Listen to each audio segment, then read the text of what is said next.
Chers membres d'Église et chers amis, bonjour. Vous connaissez sûrement le mot radical. Son origine est liée au mot racine. Elle concerne l'essence des choses, le principe premier, fondamental. Est radical ce qui a une action décisive sur les causes profondes d'un phénomène.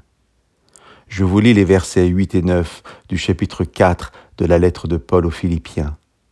Au reste, mes frères, que tout ce qui est vrai, tout ce qui est digne, tout ce qui est juste, tout ce qui est pur, tout ce qui est aimable, tout ce qui mérite l'approbation, ce qui est moralement bon et digne de louange, soit l'objet de vos pensées.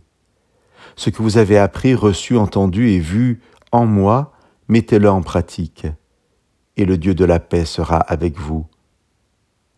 Imitez-moi, dit Paul, et le Dieu de la paix sera avec vous. C'est-à-dire qu'il y a un chemin, celui que j'ai pris, qui sera le plus sûr moyen d'être dans la paix de Dieu.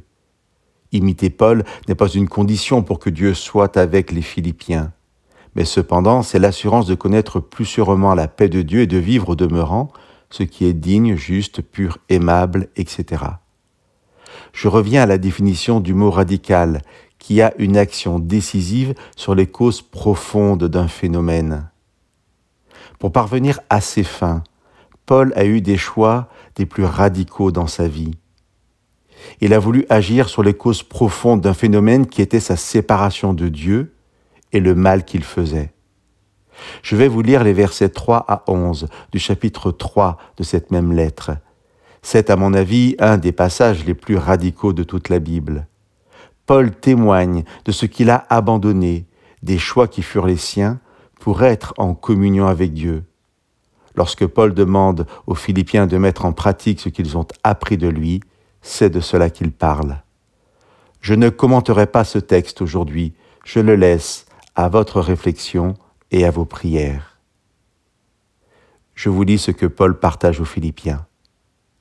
C'est nous qui avons la vraie circoncision, car nous servons Dieu par son esprit. Nous mettons notre fierté en Jésus-Christ et nous ne fondons pas notre confiance sur des privilèges humains. Pourtant, je pourrais aussi me réclamer de tels privilèges. J'aurais plus de raisons de le faire que qui que ce soit d'autre. J'ai été circoncis le 8e jour après ma naissance. Je suis israélite de naissance, de la tribu de Benjamin, hébreu, descendant d'Hébreux. Pour l'obéissance à la loi, j'étais pharisien. J'étais tellement passionné que je persécutais l'Église. Et pour mener une vie conforme à sa volonté, prescrite par la loi, j'étais devenu irréprochable.